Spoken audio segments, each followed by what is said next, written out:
Setelah heboh sepeda motor yang nyangkut di atap beberapa waktu lalu, kembali terjadi peristiwa kendaraan menabrak rumah warga. Kali ini terjadi di Tasikmalaya. Pada kecelakaan kali ini, giliran sebuah mobil berjenis pick-up yang menabrak dinding rumah warga Kecamatan Salopa hingga mengalami rusak parah. Kejadian mobil menghantam dinding rumah warga itu viral di TikTok usai diunggah akun @tegarsusandi30 pada Selasa, tanggal 19 Maret tahun 2024. Dalam beberapa foto yang dibagikan terlihat mobil menghantam dinding warga usai keluar jalur jalanan yang tingginya melebihi rumah.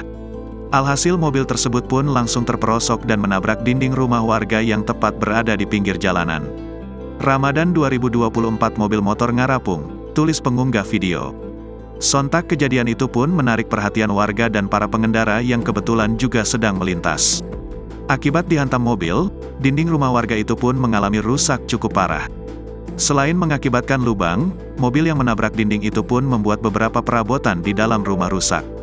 Setelah peristiwa tersebut, warga pun bergotong royong menarik mobil yang tersangkut di dinding rumah agar kembali ke jalanan. Dengan menggunakan tali, warga bekerja sama menarik badan mobil.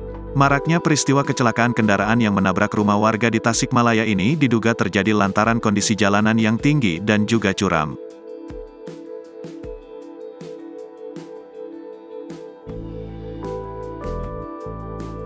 Download Tribun X sekarang, menghadirkan lokal menjadi Indonesia.